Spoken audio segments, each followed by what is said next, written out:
পাহাড়ের পাদদেশে একজন বৃদ্ধ কৃষকায়, হাড়ের তোর চামড়া সেটিং, দুর্বল কৃষকায় একজন দুর্বল মানুষ বসে মুসা আলাইহিস সালাম আওয়াজ শুনে গেল, ও গো মুসা নবী আলাইহিস সালাম, কি বললেন ভালো করে বলুন।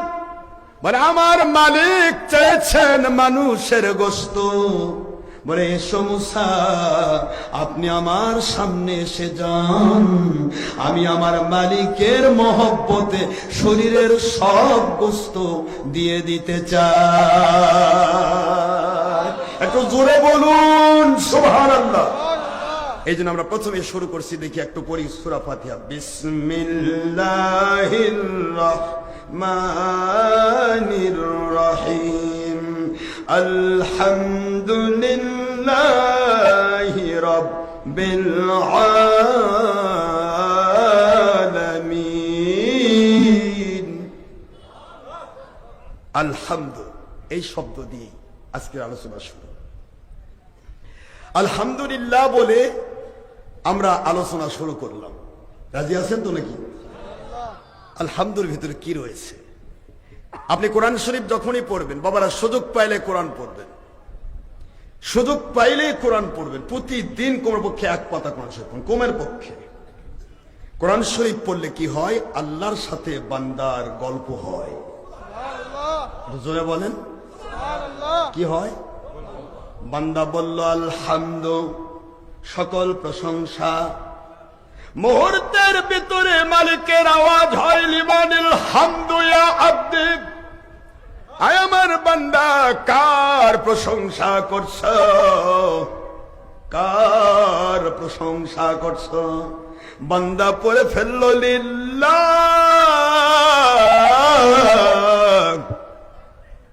আমি আল্লাহর প্রশংসা করছি। সুবহানাল্লাহ বলেন।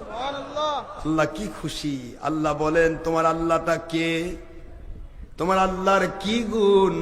বান্দা পড়ে ফেলল রব্বিল আলামিন। আমার আল্লাহ হলো সারা জগতের প্রতিপালক, স্রষ্টা, খলিক, মালিক, রব, রেজেকদাতা, বিধানদাতা, আসমান জমিনের ভিতরে শান্তিদাতা, খেলাফত কায়েম করে দিয়ে পৃথিবীর মানুষকে শান্তি দিয়ে মুক্তিদাতা। সুবহানাল্লাহ বলেন। আমার রব, তিনি রব, আমার আল্লাহ সারা জগৎ সমূহের রব। খুব মন দিয়ে শোনেন, আমি অল্প কথায় শেষ করে দিব। এখান থেকে আলহামদু দিয়ে আমরা একটা ইয়াতে যাব। তবরানীর এক হাদিস শরীফে এসেছে, রাসূল পাক সাল্লাল্লাহু আলাইহি সাল্লাম বলেন, মুসা কালিমুল্লাহ আলাইহিস সালাম আল্লাহর সাথে কথা বলতেন। কথা বলতে গিয়ে স্বাভাবিকভাবে কথা বলার জন্য তিনি আল্লাহর কাছে তুর পাহাড়ে যেতেন। বলেন তো কোথায় যেতেন বাবারা? তুর পাহাড়ে যেতেন। যাবার পথে প্রথমেই একটা লোকের সাথে দেখা। লোকটি একটা দহলিজে, খুব মন দিয়ে শোনেন, একটা বিশাল বড় তার, যেটাকে আমরা বর্তমানে ড্রয়িং রুম বলি। কি রুম বলেন তো? ড্রয়িং রুম, যেটাতে মানুষকে মেহমানদারি করা হয়, মেহমানকে বসতে দেওয়া হয়। এই রুমে তিনি মেহমানদারি করছেন। সেই লোকটি মুসা আলাইহিস সালামকে ডেকে বলছেন, ইয়া মুসা কালিমুল্লাহ আলাইহিস সালাম, আমি আপনার খেদমতে আরজ করব, আমার সম্পদ এত বাড়িয়ে দিয়েছেন আমার আল্লাহ পাক যে আমি সম্পদের ভার বহন করতে পারছি না। তো আপনি দয়া করে একটু আমার আল্লাহকে বলবেন আমার সম্পদ যেন আল্লাহ পাক কমিয়ে দেন। আপনারা কি এমন আছেন কেউ যে হুজুর একটু সম্পদ কমিয়ে দেন? কথা বলেন দেখে। আমরা তো যদি শিবগঞ্জে একটা বিল্ডিং হয়, আল্লাহ বগুড়াতে এটা হলে ভালো হয়, বগুড়া যদি হয় ঢাকা শহর হলে ভালো হয়, ঢাকা শহর একটা হলে বলে লন্ডনে হলে একটু ভালো হয়। আল্লাহ কয় তা আর হবে না, আলহাকুমুত তাকাসুর হাত্তা যুরতুমুল মাকাবির, এখন কবরের মাটি তোমার বুকে না পড়া পর্যন্ত তোমার তৃপ্তি মিটবে না। কথা বলছে না কেন? স্বাদ মিটবে না, তোমার সম্পদের লোভ শেষ হবে না। কিন্তু বনী ইসরাঈল মুসা আলাইহিস সালামের এক উম্মত, তিনি বলতেছেন যে আমার সম্পদ আল্লাহ যেন কমে দেয়। সুবহানাল্লাহ বলবেন না? কেন তার সম্পদ এত বাড়লো? জানা দরকার আছে কি? আওয়াজ দেন। সম্পদ কেন বাড়লো? বাড়ার কারণটা কি? আমরা গ্রামের মানুষ, আমার বাবারা মন দিয়ে শুনবেন, অনেকে আছে শুকরিয়া করে না। গোটা জমি ভরা আলু, কয় যে এবার আলুই হয়নি। কথা বলেন না কেন? জমি ভরা ধান, ভয় ভাই একেবারে আর বলেন না, একেবারে ধানই হয়নি। আব্বা আপনি শুকরিয়া করেন, আমরা শুকরিয়া করি। ধানের বিষয়টা নিয়ে একটা ছোট্ট গবেষণা এসেছে। আপনারা ধান কেমনে হয় আর সিটা কেমনে হয় জানেন? এটা গবেষণা, বোটানিক সার্জারিতে গবেষণা এসেছে যে ধান হয় কিভাবে। ধান যখন তৃপ্তি সহকারে হা করে থাকে, আমার মালিক কুদরত থেকে এক ফোঁটা শিশির বিন্দু দিয়ে দেয়। এক ফোঁটা শিশির বিন্দু দেওয়ার সাথে সাথে ধান আলহামদুলিল্লাহ পরে বন্ধ হয়ে যায়। সকালবেলা রোদের তাপ পড়লে ভিতরে বুদবুদ শব্দ হয়, এটা কমপ্লিটলি ভিতরে ঘোলা হয়ে যায়, অর্থাৎ কি হয়, গরম হয়, হয়ে এটা দুধ চেপে চালের আকার ধারণ করে। আর আরেকটা হা করে থাকে, আরেক ফোঁটা খাবো। কথা বল, কথা বোঝেন নাই? হা করে থাকে, আরেক ফোঁটা খাইবো। এই আরেক ফোঁটা খাইবো করে হা করে থাকে, আর তো পড়বে না। পরে রোদের তাপে যেটুকু ছিল ওটাও বাষ্প হয়ে উড়ে যায়। কথা বলেন, তখন কি হলো? এটা পাতান হয়ে গেল। আমাদের দেশে পাতান কয়, সিটা পাতান, তো সিটা ধান হয়ে গেল। তার মানে কি, তৃপ্তি যার অল্পে সে গাছতলায় বসেও শান্তি পায়, আর যার তৃপ্তি নেই, আত্মতৃপ্তি নেই, সে ব্যক্তি 22 তলা বিল্ডিং এও ছটফট করে।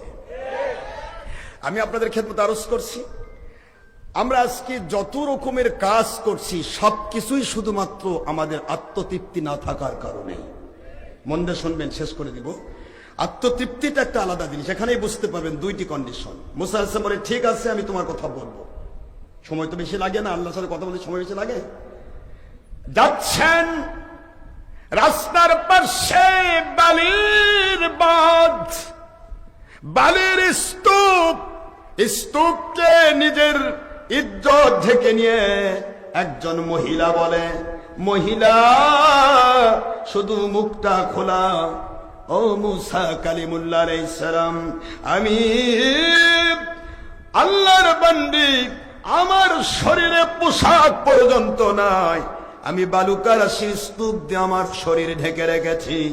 আপনি মেহেরবানি করে আমার আল্লাহর কাছে একটু বলবেন, ও আল্লাহ আপনি যেন ওই মহিলাকে সচ্ছল বানিয়ে দেন।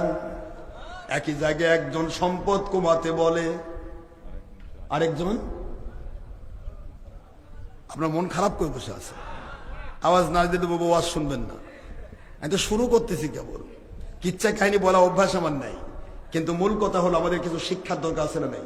Example is better than good advice, अक्लमंद और समझदार के लिए शरय काफी है, जगह जी लगाए के लिए दुनिया नहीं है, ये इबरात की जाहे तमाशा नहीं है, चोहेंगे गुफ्तान खुना जाने फाक चबर तख्ते बुरदा चबरु एक खाक। বাবারা, মসজিদের পালকি যখন সময় আমাদের বাড়িতে আসবে তার আগেই আমাদেরকে ইশারায় বুঝে নিয়ে মালিক খলিক রবকে খুশি করা উচিত।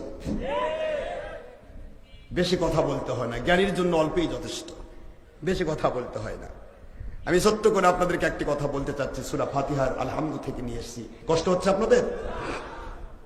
বাবাজিরা আমার, মহিলা বলে, ও মুসা কালিমুল্লাহ আলাইহিস সালাম, আপনার খেদমতে আরজ করব, মেহেরবানি করে আল্লাহর কাছে একটু আমার কথা তুলে ধরবেন, আমি যেন সচ্ছল হয়ে যায়।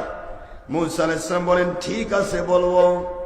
পরে আরেকজনের সাথে দেখা, মহিলা বলে, হুজুর জীবনে বয়স হয়ে গেল প্রায় 80 বছর, আজ অবধি আমার কোনো সন্তান নাই, মেহেরবানি করে আল্লাহর কাছে জেনে নেবেন আল্লাহ রব্বুল আলামিন কি আমার কপালে সন্তান রেখেছেন। সুবহানাল্লাহ। তিনটি কন্ডিশন নিয়ে তিনি চলে যাচ্ছেন তুর পর্বতে।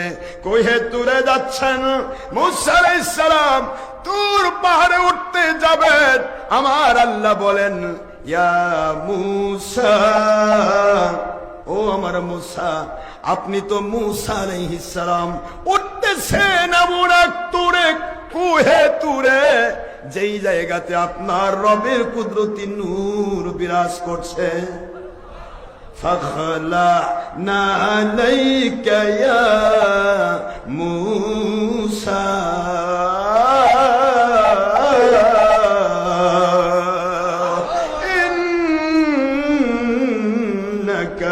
بالوادي المقدس طوى সুবহানাল্লাহ বলেন।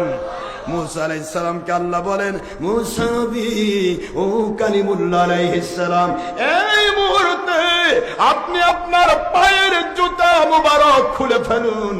জুতা পরে কুহে তুলে উঠা যাবে না, যাবে না, যাবে না। কুহে তুলে আপনার পবিত্র আল্লাহ মুকাদ্দাসে তোয়া, এই কুহে তুলে আপনার পবিত্র আল্লাহর কুদরতি সত্তার নূর বিরাজ করছে। মুসা আলাইহিস সালামকে কুহে তুলে উঠতে দেওয়া হবে না জুতা ছাড়া। এবার আপনি আগের দিকে যান। আমার তাফসীরে তাবারিতে এসেছে, সুনাদ দারমিতে এসেছে, মুসনাদে আব্দুর রাজ্জাকে এসেছে, আল্লাহর বন্ধু সপ্তম আসমান অতিক্রম করেছেন। সপ্তম আসমান অতিক্রম করেছেন, সিদরাতুল মুনতাহা পার হয়েছেন। ইনদা সিদরাতুল মুনতাহা, সিদরাতুল মুনতাহা পার হয়ে যখন হুজুর উপরের দিকে যাচ্ছেন, রফরফ সিংহাসনে ওঠে নবী উপরের দিকে যায়। এই মুহূর্তে যখন আরশে আজিমের উপরে উঠবেন নবীজির পায়ে তখনও তিনি ঘুমন্ত অবস্থায় জুতা। আমাদের জুতাগুলি যেরকম তখনকার জুতা এরকম নয়। আমাদের মোজা যেরকম আছে, চামড়ার মোজা দেখছেন আপনারা, এরকম মোজা রকম সব জুতা ছিল। আল্লাহর বন্ধু জুতা পরে ঘুমিয়েছিলেন, ওই অবস্থায় তিনি উঠে গেছেন। আল্লাহর বন্ধু অন্তরের ভিতরে বুদবুদ করছে, আমি কোথায় এসেছিলাম, কোথায় জমিন আর কোথায় আমার আল্লাহর আরশে আজিম। এখানে আমার মালিকের আরশে আজিমে জুতা নিয়ে উঠবো, এত বড় স্পর্ধা আমার কি করে হলো?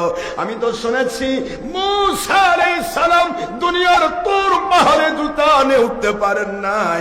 আমার আল্লাহর পক্ষ থেকে আমাকে আওয়াজ দেওয়ার আগেই আমি জুতা খুলে ফেলতে চাই।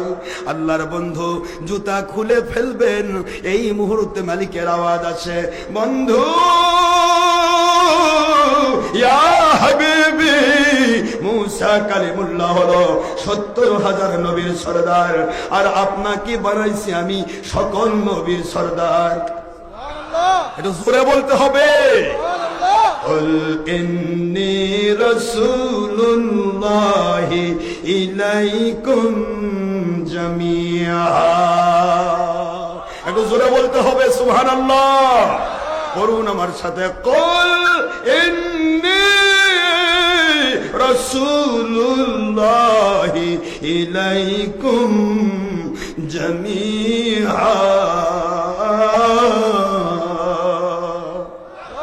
আল্লাহ পাক বলেন, বন্ধু দুনিয়ার মানুষগুলো ওরা, আপনি ওদেরকে বলবেন কল, আপনি বলে দিবেন কলু লা ইলাহা ইল্লাল্লাহ তুফলিহু।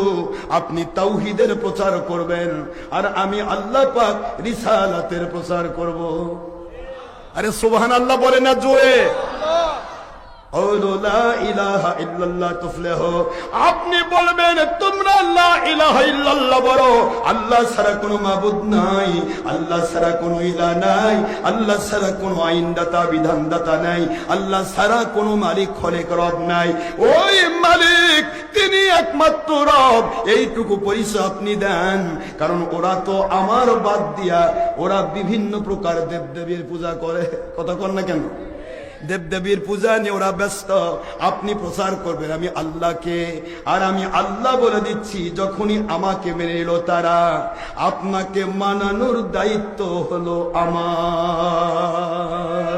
একটু জোরে বলতে হবে সুবহানাল্লাহ। ইয়া আইয়ুহাল্লাযীনা আমানু আতিউল্লাহ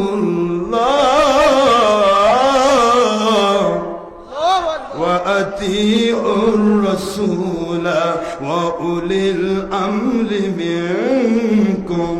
سبحان الله. فإن تنازعتم في شيء فردوه إلى الله والرسول. আল্লাহ পাক বলেন সূরাতুন নিসা 4 নম্বর সূরা 5 নম্বর পারা মদিনায় অবতীর্ণ আইন আয়াত শরীফ নম্বর 59 আল্লাহ বলেন হে মুমিনেরা this notice only for believers not for disbelievers and non-Muslims sisters whether female or female young or adult or student all believers of this world all মুমিনেরা পুরুষ হও মহিলা হও জিন হও ইনসান হও আমি আল্লাহ পাকের আইন আমি আল্লাহর আইন হলো আমাকে মেনে নাও আতিউল্লাহ আমি আল্লাহ যা হুকুম করব তা মানো আমি আল্লাহ যা নিষেধ করব তা ছাড়ো এটা হলো মুমিনের ডিউটি এটা জোরে বলতে হবে কার ডিউটি এটার নাম আল্লাহর গোলামি একটু মন দিতে হবে কার গোলামি যা আদেশ করবে তা মানবো যা নিষেধ করব তা ছাড়বো তার নাম কি কথা বলেন না কেন বুঝতে পারতেছেন আমার কথা যা আদেশ করবেন মানব যা নিষেধ করবেন তা ছাড়ব এটার নাম গোলামি আল্লাহ বললেন আমার গোলামিতে নিজেকে ন্যস্ত করা আমি আল্লাহ পাককে মেনে নাও এর নাম তাওহীদ এর নাম কি তাওহীদ মেনে নাও সঙ্গে সঙ্গে ওয়াই আতেফা লেগে দিয়ে বললেন ওয়া আতিউর রাসূল কি করে তোমরা আমাকে মানবে আমাকে মানতে হলে আমাকে দেখতে হয় আমাকে মানতে হলে আমার থেকে ডাইরেক্ট আদেশ নিষেধ পেতে হয় কিন্তু আমার থেকে ডাইরেক্ট আদেশ নিষেধ দুনিয়ার কেউ পাবে না আমি আদেশ নিষেধ যাকে করি তিনি হয় নবী তিনি হয় রাসূল আমার সালাতের রাসূল ওহী দ্বারা নিয়ন্ত্রিত আমার রাসূলকে ভালোবেসে মেনে নাও আমি আল্লাহর তাওহীদের দরজার তালা খুলে যাবে জোরে বলতে হবে সুবহানাল্লাহ আমরা তো খালি তাওহীদ নিয়ে ব্যস্ত তাওহীদের গোলাম হতে গেলে আল্লাহর আইন হলো ওয়া আতিউর রাসূল এই কথাটা অর্ডারটা কার আমাকে আওয়াজ দিতে হবে অর্ডার কার আল্লাহর অর্ডার মানা গোলামি কার আল্লাহর অর্ডার মানা গোলামি কার তাহলে রাসূল মানা আল্লাহর গোলামি করা মা আতাকুমুর রাসূল ফাখুযুহু ওয়া মা নাহাকুম আনহু ফান্তাহু ওয়াত্তাকুল্লাহ ইন্নাল্লাহ শাদীদুল ইকাব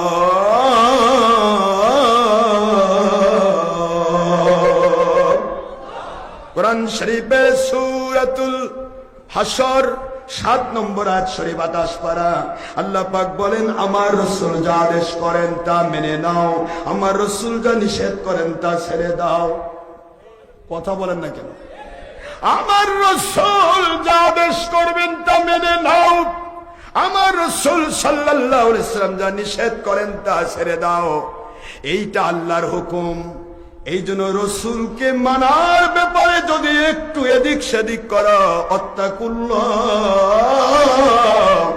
আমি আল্লাহর শাস্তিকে ভয় করো ইন্নাল্লাহ শাদীদুল ইকাব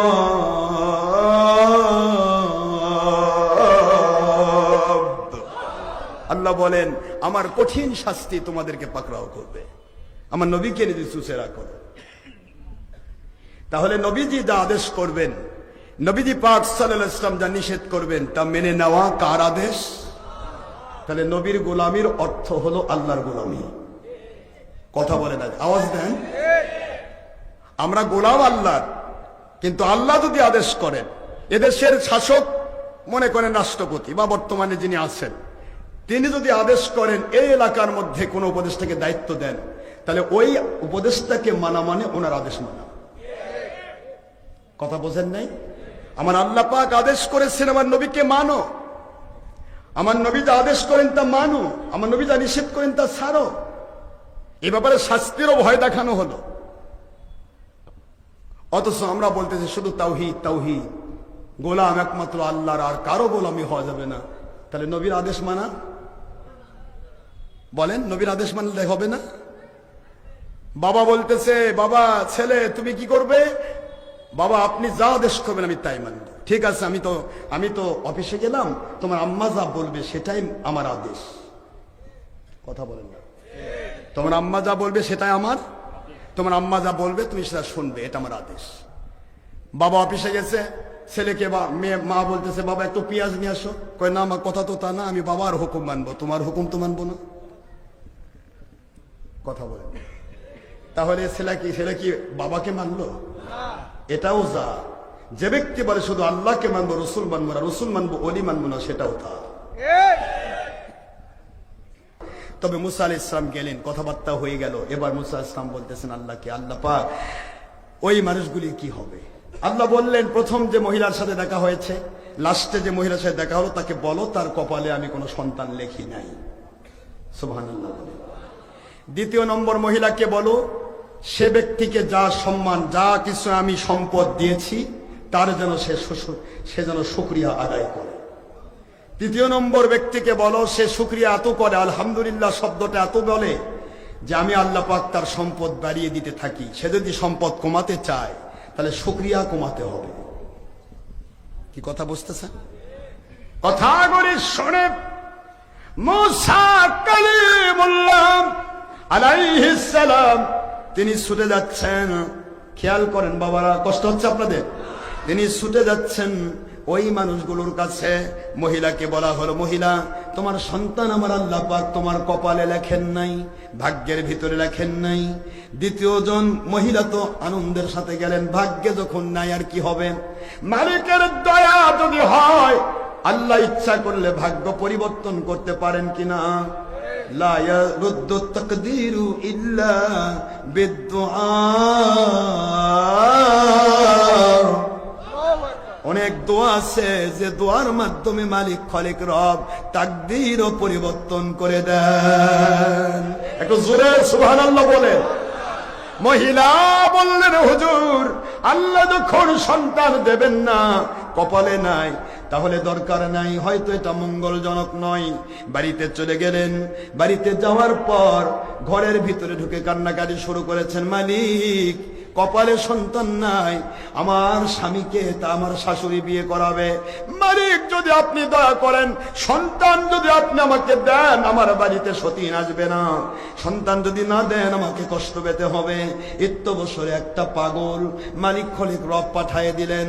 দোয়ার দাম আছে কিনা ভাইজান, এখান থেকে একটু সংগ্রহ করুন, দোয়ার মূল্য আছে কিনা। পাগল বলে, কে সব আমাকে একটা রুটি দেবে, আমার মালিকের কাছে দোয়া করব, আমি আল্লাহর কাছে দোয়া করব। একটি সন্তানের দুইটা রুটি দিবে, দুইটা সন্তানের দোয়া করব। তিনটি রুটি দিবে, তিনটি সন্তানের দোয়া করব। কে আছো আমাকে রুটি দান করবে? মহিলা বলে, আমার ভাগের রুটি আছে একটা, স্বামীর ভাগের রুটি আছে দুইটা। সুবহানাল্লাহ। তিনটি রুটি নিয়ে মহিলা দৌড় দিয়ে যায়।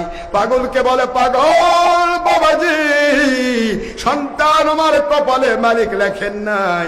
যদি তোমার দোয়া তুই মালিকের কাছে করো, আমার মালিক ইচ্ছা করলে সন্তান আমাকে দিতে পারে।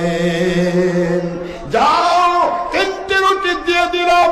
তিন রুটি নিয়ে পাগল আমার মালিকের কাছে হাত তুলে, মালিক খালিক রব, ও দরদি আল্লাহ, আমি ওয়াদা করেছি মেয়েটিকে তিনটি সন্তানের দোয়া করব। আপনি মালিক, আপনি খালিক, আপনি রব, আমি গুনাহগার পাগল হাত তুলেছি, মেহেরবানি করে আপনি এই মহিলাটাকে তিনটি সন্তান দান করুন। সুবহানাল্লাহ। এমনও দোয়া আছে মালিক কবুল করে থাকে। আল্লাহ পাক রব্বুল আলামিন পাগলের দোয়া কবুল করে নিয়ে তিনটি সন্তান মহিলাকে দিয়ে দিলেন। সন্তান নিয়ে মহিলা একটা কোলে, কষ্ট হচ্ছে আপনাদের, আরেকটা হেঁটে বেড়াচ্ছে। তিনটি সন্তান মহিলা নিয়ে রাস্তায়। মুসা আলাইহিস সালাম একসময় হেঁটে আসে, দেখে মহিলা, কি ব্যাপার আপনার সন্তান থেকে আসলো? কয় আপনি না বলেন আমার সন্তান নেই। তো আল্লাহ তোমাকে দিছে। মুসা আলাইহিস সালামের মেজাজ খারাপ হবে না? আল্লাহ নবী ওহী দ্বারা নিয়ন্ত্রিত।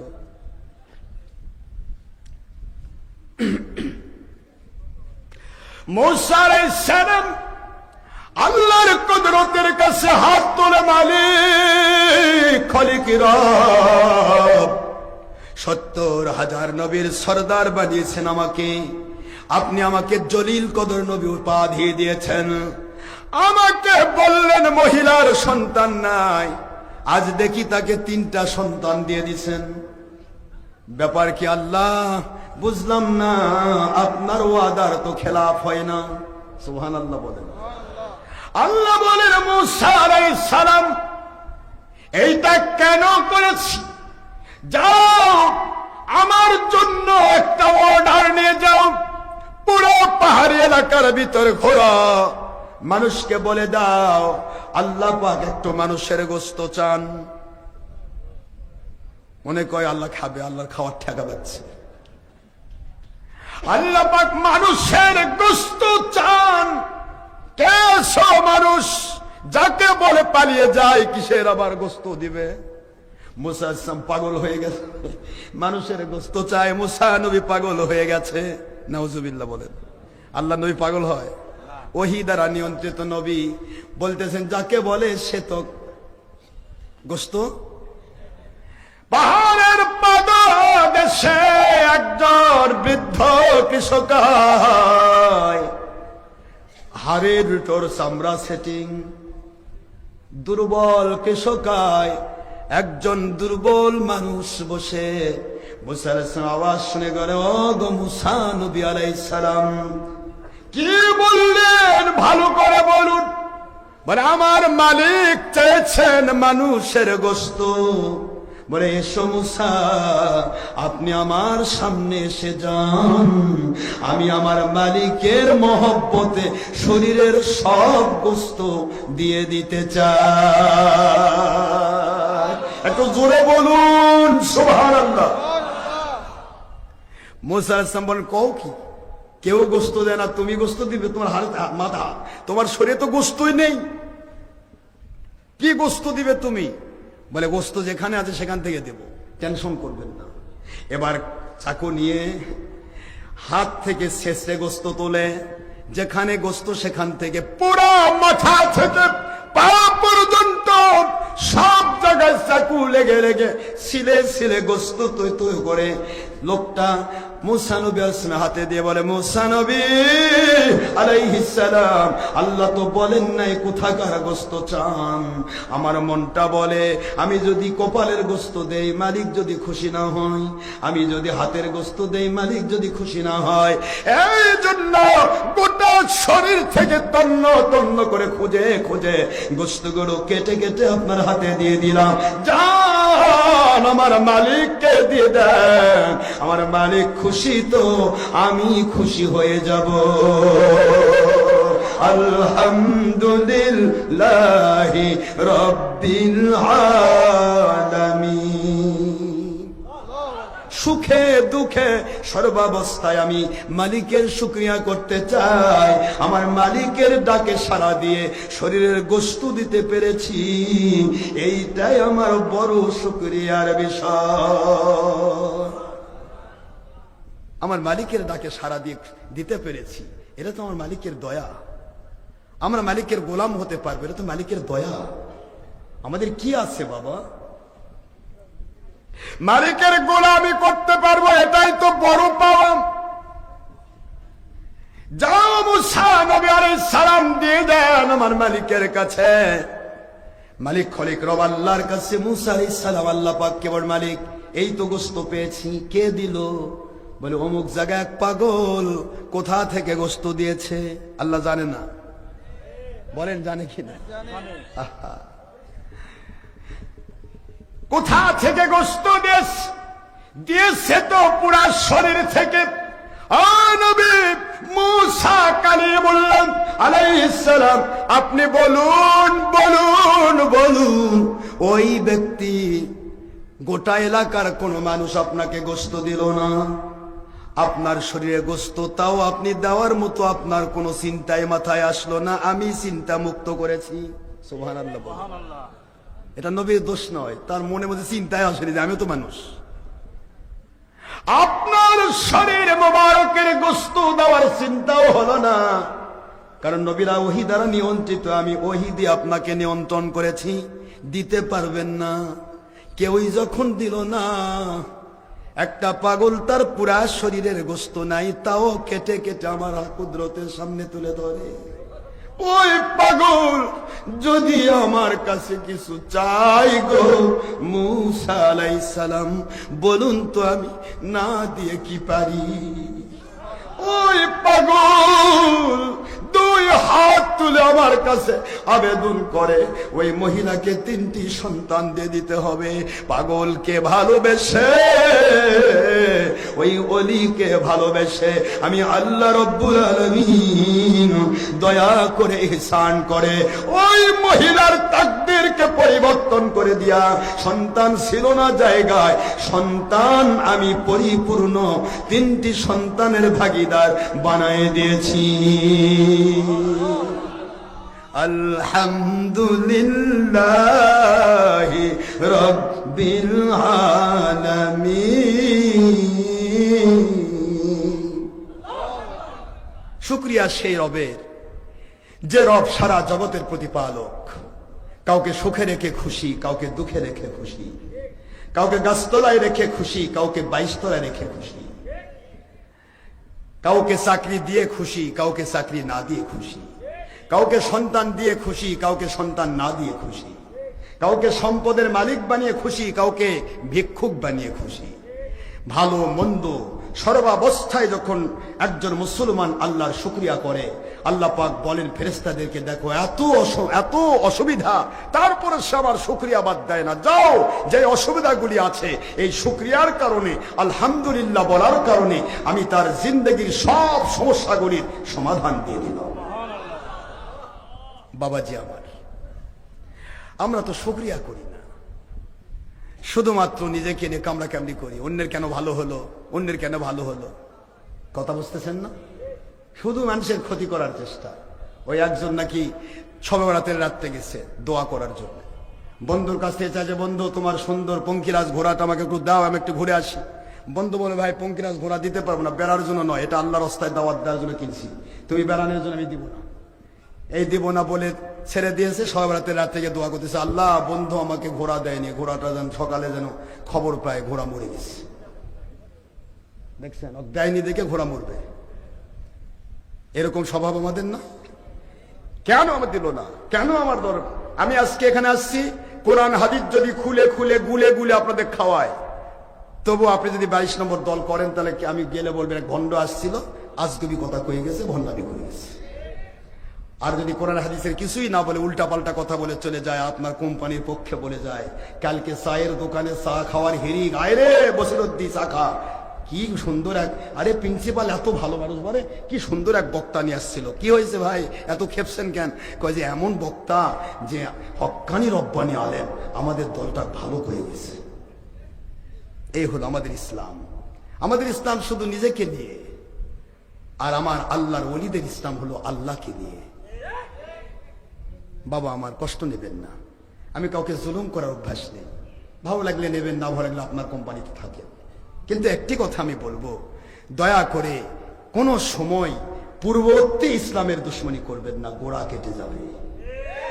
আমের গাছের গোড়া কেটে দিলে আগালে জলপাই থাকবে? জলপাইও পড়ে যাবে। কলম কাটা ডাল ওখানে থাকেন, যতক্ষণ গোড়া আছে ততক্ষণ আপনি টিকবেন, গোড়া নেই আপনি টিকবেন না। মাত্র 30-40 বছর আগের ইতিহাস টানেন আপনি, আমরা বাড়ি বাড়ি ঘর ঘর মিলাদ পড়েছি, মিলাদের প্যাকেট খেয়ে বড় হয়েছি। আজ মিলাদের বিরোধিতা করবার কি আবার হুজুরের আমার ওয়াজ বন্ধ করে, চিন্তা করে। অথচ সব কেতাব এক কথায়, এই যে কেতাব, সব কেতাব তাদের লেখা কেতাব। এই যে আকবরুল আখিয়ার কেতাব, সকল ওস্তাদের ওস্তাদ হযরতে আল্লাহর ওলি আব্দুল হক মুহাদ্দিস দেহলভী রহমাতুল্লাহ আলাইহি, তিনি তার 624 পৃষ্ঠায় লিখে রেখেছেন, বাংলা ভারত পাকিস্তানে আমরা যত আলেম আছি, যত গ্রুপ আছি, সকল গ্রুপের ওস্তাদের হেড ইনি হলেন সনদ। সেই সনদ বলতেছেন, আয় আল্লাহ মেরে কোই আমল ऐसा नहीं है जिसे आपके दरबार में पेश करने के लायक समझो। আয় আল্লাহ, আমার এমন কোনো আমল নেই যা আপনার দরবারে পেশ করার মতো যোগ্যতা সম্পন্ন। মেরে तमाम আমল ফাসাদিয়াত मौजूद रहते हैं, আমার প্রতিটা আমল ফাসাদিয়াত দিয়ে ভরা রয়েছে। अलबत्त मुझे हकीर और फकीर का एक अमल सिर्फ तेरे जाते पाक को इनात को जिससे बहुत शानदार होता है। আমার একটি মাত্র আমল আছে যা আপনার দরবার পেশ করার মতো যোগ্যতা সম্পন্ন, সবচেয়ে শানদার এবং মজবুত আমল, কবুলযোগ্য আমল।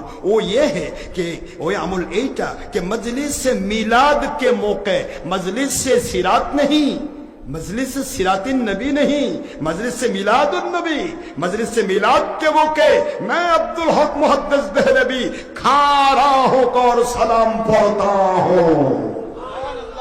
আমি আব্দুল হক মুহাদ্দিস দেহলভী সকল উস্তাদের উস্তাদ, আমি মিলাদ মাহফিল করি এবং সেখানে দাঁড়িয়ে দাঁড়িয়ে কিয়াম করে নবীকে সালাম দেই। ও আল্লাহ, আমার এই আমলটা কিয়ামতের দিন আপনি নাজাতের ওসিলা বানিয়ে দিয়েন।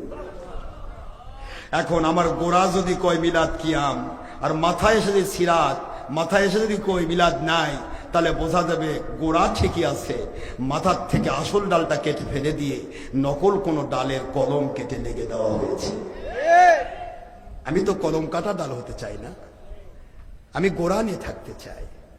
আমি আপনাদের অনুরোধ করব, কোনো ক্ষেত্রেই বাড়াবাড়ি করবেন না। সমাজ ফিতনামুক্ত থাকবে। যে পড়ে না তাকে পড়তে বলবো না, যিনি পড়েন তাকে বাধা দিবেন না। ঠিক না বা ঠিক বলেন? মিলাদ আপনি করেন না, কোন আমাদের আপত্তি নেই। আপনি আমার নবীজিকে মানবেন না, সেটা আপনার ব্যাপার। আপনি পীর মুরিদি মানবেন না, আপনার ব্যাপার। কিন্তু যারা মানছে তারা দলিল ভিত্তিক মানছে। ঠিক না বা ঠিক বলেন? এই বাংলাদেশে শাহজালাল কে ছিলেন? পীর না অন্য কোম্পানি?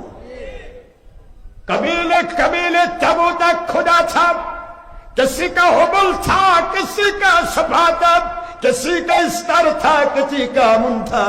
हर हर घर में, हर हर मोहल्ला में नया नया खुदा था, नया नया मंदिर था। मस्जिद और मदरसा नहीं भी होता, मुस्लिम नहीं है हिंदू का बेटा हिंदू है।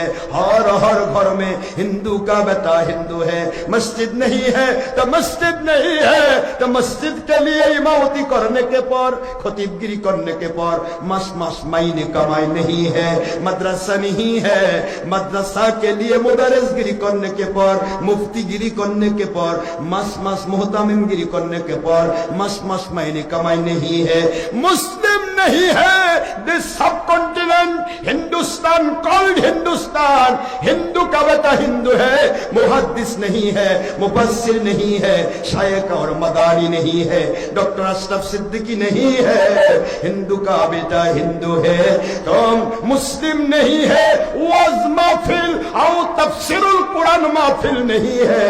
एक रात भी 1 घंटा का वाज फरमायती पर हेलीकॉप्टर चुक्ति करने के लिए लाख लाख टका माल कमाई नहीं है। मगर हक्कानी वली औलिया, हक्कानी वली औलिया, मजहब मानने वाला पीर, हक्कानी वली औलिया के हाथ बायात होने वाला पीर, फर्ज नमाज के बाद, अज़ान के बाद हाथ उठाना मुनाजात करने वाला पीर, हक्कानी वली औलिया, शबे बरात, शबे कदर, शबे मेराज, ईद मिलादुल नबी, अशुरा मिनल मुहर्रम पालन करने वाला पीर, हक्कानी वली औलिया, शाहजालाल, शाहपरान, शाह मखदूम, मई सवार बल्कि खानजहान अली, शाह फतेह अली अशकारी रहमतुल्लाह अलैहि अजमाइन। हक्कानी वली औलिया की हक इस्लामी दावत। हमारा मुस्लिम नहीं है, मुहद्दिस मुफस्सिर नहीं है, आलिम उलमा नहीं है, हिंदू का बेटा हिंदू नंगटी पढ़ने वाला है। কোথায় যাচ্ছেন আপনি? কার বিরুদ্ধে বলছেন? তাফসীরের কোরআন মাহফিলের নাম করে পীরের বিরুদ্ধে যাচ্ছেন, গোড়া কেটে যাবে। মুফতির নাম করে পীরের বিরুদ্ধে যাবেন, মুফতিগিরি থাকবে না। মুহাদ্দিস মুফাসসিরের নাম করে পীরের বিরুদ্ধে যাবেন, মুফাসসির মুফতিগিরি মুহাদ্দিসগিরি থাকবে না। মাত্র 10 পুরুষ আগে দেখেন শ্রী শ্রী অমুক নারায়ণ চক্রবর্তী, এই চক্রবর্তী কলেমা পড়াইছিল মিলাদ পড়া পীর। তারপরে আপনার কোম্পানি আপনি পাইছেন। এই জন্য কোম্পানির উপর নির্ভর করে হক্কানি ওলিয়া ওদের দুশ্মনী করবেন না। আমি অনুরোধ করব, আমি বাড়াতে চাচ্ছি না আর, যাই আমি শেষ পর্বে চলে আসতেছি। মুসা আলাইহিস সালাম 2 লোককে বললেন। মহিলা বলতেছে, হুজুর আপনি কি চোখে দেখেন না? দেখেন মহিলা বলছেন, আপনি কি চোখে দেখেন না আমি কিসের শুকরিয়া করব? আমার সামনে আমার তো পড়ার মতো কোনো পোশাক নেই, বালির স্তূপ দিয়ে আমি আমার ইজ্জত ঢেকে আছি। আপনি বুঝতে পারছেন না আমি কিসের শুকরিয়া করব? যেই বলছে তাফসীর বলে, মুহূর্তের ভিতরে মহিলা যেই বালুকা রাশি দিয়ে নিজের ইজ্জত ঢেকে রেখেছিল এই পর্যন্ত, পুরা বালুকাগুলো মুহূর্তের মধ্যে বাতাস এসে উড়ে নিয়ে গিয়ে মহিলাকে উলঙ্গ করে ফেলল। নাউযুবিল্লাহ বলেন। আল্লাহ পাক বলেন, লাইন শাকারতুম লাযিদান্নাকুম ওয়া লাইন কাফারতুম ইন্না আযাবি লাশাদীদ। কোরআন শরীফের সূরাত ইব্রাহিম আলাইহিস সালাম 7 নম্বর আয়াত শরীফ, আল্লাহ পাক বলেন, যদি আমার শুকরিয়া আদায় করো, শুধু আলহামদুলিল্লাহ শব্দটা প্রয়োগ করতে পারো, তোমার অসুবিধা যা আছে আমি আল্লাহর সুবিধাতে পরিণত করে দেব। শুকরিয়া করবে না, তোমার সকল নিয়ামত আমি ছিনিয়ে নেব। কৃতজ্ঞ হয়েছ, অকৃতজ্ঞ হয়েছ, তোমার জিন্দেগির নিয়ামত কমিয়ে দেব। ও আমার বাবাজিরা, মহিলার ওই বালু যে স্তূপ করে রেখেছিল, এগুলি কার দেওয়া নিয়ামত? মুসা আলাইহিস সালাম বিপরীতমুখী হয়ে বলেন, ভ্রান্ত মহিলা, তুমি চিন্তা করতে পারো না কত মানুষের হাত নেই, তোমার হাত আছে। কত মানুষের পা নেই, তোমার পা আছে। কত মানুষের চোখ নেই, তোমার চোখ আছে। কত মানুষের কান নেই, তোমার কান আছে। কত মানুষ পাগল, তোমাকে আল্লাহ মেধা দিয়েছে। কত মানুষ আজকে কত বিপদে, আর তুমি বালু নিয়ে ইজ্জত ঢেকে রেখেছ, আর শুকরিয়া করার কোনো জিনিস পাচ্ছ না। যতদিন আমার আল্লাহর শুকরিয়া আদায় করতে না পারবে, ততদিন পর্যন্ত তুমি সচ্ছল হতে পারবে না। যে ব্যক্তি আল্লাহর শুকরিয়া থেকে নিজেকে গুটিয়ে নেয়, সে কোনোদিন আল্লাহর কাছে সচ্ছলতা পাবে না। চলে গেলেন সেই লোকটির কাছে যিনি এখনো তার ড্রয়িং রুমে বৈঠকখানায় মানুষদেরকে খাবার খাওয়াচ্ছেন, এখনো খাওয়াচ্ছেন। দৌড়ে এসে বলে, আসসালাতু আসসালামু আলাইকা ইয়া রাসূলুল্লাহ। আই মুসা কালিমুল্লাহ আলাইহিস সালাম, মেহেরবানি করে বলুন, আমার সম্পদ কমার জন্য আমার মালিকের কাছে আমি আবেদন পাঠিয়েছিলাম, আপনি কি বলেছিলেন? হ্যাঁ বলেছি। মালিক খলিকরা বাবাকে বলেছেন, মুসা আলাইহিস সালাম তিনি হচ্ছেন ওই ব্যক্তিটা, এমন একজন ব্যক্তি প্রতিটি মুহূর্তে সে আমার শুকরিয়া করে, আলহামদুলিল্লাহি রাব্বিল আলামিন। প্রতিটা মুহূর্ত বলে আমার আল্লাহর শুকরিয়া। আমি মালিকের শুকরিয়া আদায় করলে আমি ওই বান্দাকে সচ্ছলতা না দিয়ে পারি না। ও আমার নবী মুসা আলাইহিস সালাম ওই ব্যক্তিকে বলে দেন, উনি যেন শুকরিয়া কমিয়ে দেয়, তাহলে আমি তার সম্পদ কমিয়ে দেব। ও ব্যক্তি, তুমি শুকরিয়া কমিয়ে দাও আল্লাহর, তোমার সম্পদ কমে যাবে। যেই মাত্র কথা লোকটি বলে, ওগো আল্লাহর নবী মুসা কালিমুল্লাহ আলাইহিস সালাম, কেমন করে আমি ওই মালিকের শুকরিয়া বন্ধ করব, যে মালিক না চাইতে আমাকে খাবার দিয়েছেন, না চাইতে আমাকে একজন মুমিন হিসেবে কবুল করেছেন, না চাইতে যে মালিক দয়া করে এত সম্পদের মালিক বানিয়েছেন, ওই মালিকের শুকরিয়া আদায় না করে কেমন করে পারবো? যিনি আমাকে আল্লাহ ওই মালিক, তিনি সেই মালিক যিনি আমাকে ক্ষুধা লাগলে খাবার দেন, সুবহানাল্লাহ বলেন। যিনি আমাকে তৃষ্ণা লাগলে আমাকে ইয়াসকি পানি দান করেন, ওই মালিকের শুকরিয়া আদায় না করে আমি পারবো না। পড়ে নিলাম আলহামদুলিল্লাহ।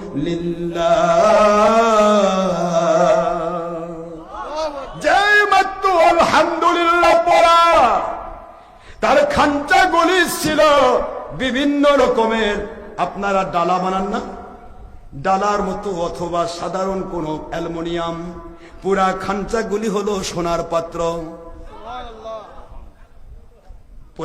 সঙ্গে সঙ্গে তার চাকুটা হয়ে সোনার পাত্র, সম্পদে ভরে গেল। মুসা আলাইহিস সালাম বললেন, আমার আল্লাহ পাক রব্বুল আলামিন শুকরগুজারকারীর সম্পদ কখনো কমাবেন না। সুবহানাল্লাহ বলেন, লা ইন শাকারতুম লাযিদান্নাকুম ওয়া লা ইন কাফারতুম ইন্না আযাবি লাশাদীদ।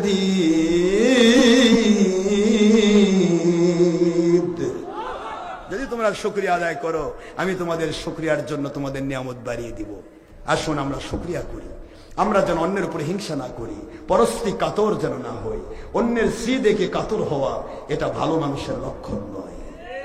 হিংসা যার উপর করবেন, মালিকের দায়িত্ব হয় তাকে উঠিয়ে দেওয়া, আর যে হিংসুক তাকে দাবিয়ে দেওয়া, এটা মালিকের দায়িত্ব। আমি আপনাদেরকে আর কষ্ট দেব না। বাবারা কষ্ট পেয়েছেন? সবাই দরুদ শরীফ পড়েন।